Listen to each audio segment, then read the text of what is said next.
فرماتے ہیں کہ میں نا مزدور لینے گیا، بغداد کے چوک میں مزدور بیٹھے ہوتے تھے، تو میری ان مزدوروں میں سے ایک نوجوان بچے پہ نظر پڑی۔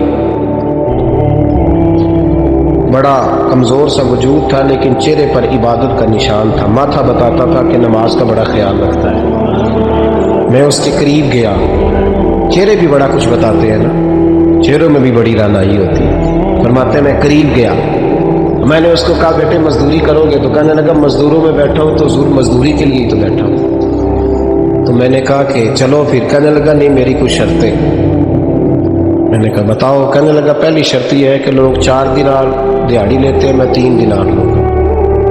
میں نے کہا یار میری تو بڑی بہترین ہے، باقی بھی اس طرح کی رکھ لیں۔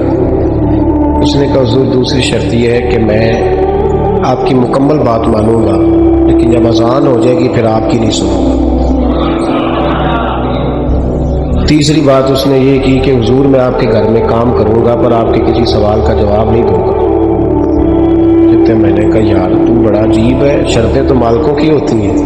کہنے لگا جی بہرحال میں شرطیں لگا کے جاتا ہوں۔ فرماتے ہیں میں اسے گھر لیا، کام میں نے اس کو بتایا تو جو کام مزدور سارے دن میں کرتا ہے نا اس نے 2 گھنٹے میں کر دیا۔ ہمارے مزدور سگریٹ پینے میں بھی تو آدھا گھنٹہ لگاتے ہیں، وہ چائے پینے جائیں تو پونا گھنٹہ وہاں۔ ان کو بھی تو دیانتداری کرنی چاہیے کہ نہیں کرنی چاہیے؟ معاہدہ کیا ہے نا جی تو پورا اترنا چاہیے۔ کہتے 2 گھنٹے میں۔ اب کام جب بندہ شروع کراتا ہے تو کام اور نکل آتا ہے۔ کہتے کام میں نے اس کو اور بتا دیا، وہ کرنے لگا۔ اس نے مٹی نکال کے رکھی تھی باہر رستے میں، تو اذان ہو گئی زور کی، اس نے وہیں کدال چھوڑی کہی اور چلنے لگا۔ تو میرا بیٹا کہنے لگا اس کو ذرا برابر کر دو۔ کہنے لگا چپ کر جا، تیرے باپ سے بات ہوئی تھی، جب اذان ہوتی ہے تو میں کسی اور کی نہیں سنتا، صرف اللہ رسول کی سنتا ہوں۔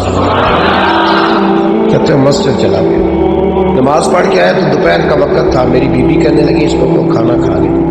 کہتے ہم نے کہا کھانا کھا لو، تو کہنے لگا میں نے روزہ رکھا، رمضان بھی نہیں تھا، نفلی روزہ رکھا۔ فرماتے ہیں شام ہوئی، میں نے 3 دینار دیے تو میں نے کہا تیرا نام کیا ہے؟ کہنے لگا میں نے آپ سے کہا تھا میں کسی سوال کا جواب نہیں دوں گا۔ تو وہ چلا گیا۔ اگلے دن میں پھر لینے گیا اسے، کام کچھ اور نکل آئے تو لوگوں نے بتایا وہ صرف ہفتے والے دن آتا ہے۔ میں نے کہا کیوں؟ کہنے لگے جی وہ کہتا ہے میرا ہفتے کا خرچہ 3 دینار ہے، جب 3 دینار کما لیتا ہوں تو باقی سارا ٹائم اللہ رسول کی ذکر میں گزار دیا کرتا ہوں۔ فرماتے ہیں جی اگلے ہفتے میں پھر لینے گیا، میں نے پورا ہفتہ انتظار کیا کہ کام اسی سے کرانا ہے۔ میں جب گیا تو میں نے کہا چلو، کہنے لگا میری شرطیں یاد ہیں نا؟ اور میں نے کہا یاد ہے بھائی، ساتھ چل۔ فرماتے ہیں کام کرایا، 2-3 ہفتے وہ آتا رہا۔ ایک ہفتے میں گیا تو لوگوں نے کہا حضور آج نہیں آیا، کیوں؟ کہنے لگے بیمار ہو گئے۔ کہاں گھر ہے؟ کہنے لگے بغداد کے قبرستان کے پیچھے جو کچی آبادی ہے اس میں رہتا ہے۔ فرماتے میں گیا، دروازے پہ دستک دی تو کہنے لگا حضور آپ ہیں؟ دروازہ کھولا ہے، آ جائیے۔ فرماتے ہیں میں اندر گیا تو میں نے کہا تمہیں کیسے پتا چلا میں آیا ہوں؟ کہنے لگا حضور اللہ والے ہو، آپ نہیں آنا تھا، ورنہ امیر تو غریبوں کا پتہ لینے کوئی نہیں آتے۔ کہتے میں قریب گیا تو کہنے لگا میں آپ کا انتظار کر رہا تھا، تیز بخار ہے، تپ رہا۔ جیب سے کچھ پیسے نکالے، کہنے لگا یہ پیسے رات میں، ایک انگوٹھی نکالی۔ کہنے لگا حضور آج رات کو میرا انتقال ہو جائے، ان پیسوں کا کفن خرید کے صبح جنازہ پڑھ کے مجھے دفن کر دینا، اور جب دفن کرو تو یہ انگوٹھی لے کے عصر کے بعد ہارون رشید کے پاس جانا، آپ اسے کہنا میں نے ملنا ہے پر وہ آپ کو ٹائم نہیں دے گا، آپ اس کو آواز دیجیے گا کہ تیری ایک امانت ہے میرے پاس، پھر وہ آپ سے ملے گا تو انگوٹھی دے دیں، پھر آپ میری طرف سے فارغ ہیں۔ حضرت فرمانے لگے تیرا نام؟ اور کہنے لگا حضور وقت تھوڑا ہے، آج رات میں نے جانا ہے، بڑی لمبی معافی مانگنی ہے رب کریم سے، اگر مناسب سمجھے تو مجھے اپنے رب سے تنہائی کر دے۔ فرماتے ہیں میں آ گیا اور اس کی باتوں نے مجھے ساری رات سونے نہیں دیا۔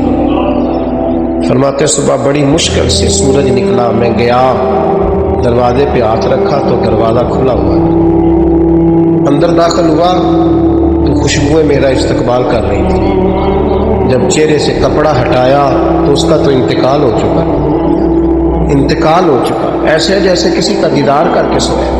کہتے میں تو 2 آدمی لے گیا تھا جنازے پہ، پر پتہ نہیں دنیا کدھر کدھر سے آئی، کہاں کہاں سے۔ اکھاں جدوں میٹیاں زمانہ مینو روے گا، اپنا تے اپنا بیگانہ مینو روے گا۔ فرماتے ہیں میں تو 2 بندے لے گیا تھا، پر پتہ نہیں مخلوق کہاں کہاں سے آئی۔ جنازہ پڑا، دفن کیا۔ ہارون رشید کے پاس میں عصر کے بعد گیا، میں نے بلانا چاہا پر بادشاہ کا میری طرف دیکھا ہی نہیں۔ میں نے اس کو کہا تیری ایک امانت میرے پاس ہے۔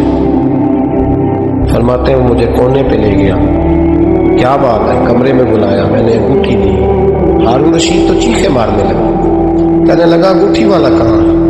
میں نے کہا وہ تو انتقال کر گئی۔ کہنے لگا مجھے قبر پہ لے جا۔ کہتے میں قبر پہ لایا تو وہ لیٹ گیا، تڑپ کے رونے لگا۔ میں نے کہا میرا کلیجہ پھٹ جائے گا، نہ اس نے کچھ بتایا نہ تو نے بتایا، یہ کون تھا؟ تو ہارون رشید کہنے لگا یہ میرا بیٹا تھا۔ میں نے کہا تیرا بیٹا اور مزدور؟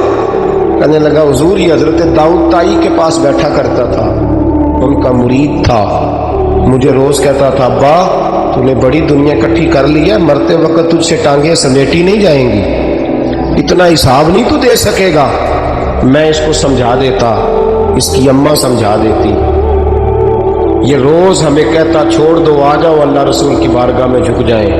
ہم سمجھ ایک دن یہ چلا گیا، کہنے لگا پھر تمہارا راستہ اور ہے اور میرا راستہ اور ہے۔ یہ سونے کی انگوٹھی غلطی سے اس کے پاس رہ گئی، غلطی سے ہیرے کی انگوٹھی چلی گئی۔ کہنے لگا دیکھو میرے بیٹے نے آج وہ بھی واپس کر دی ہے۔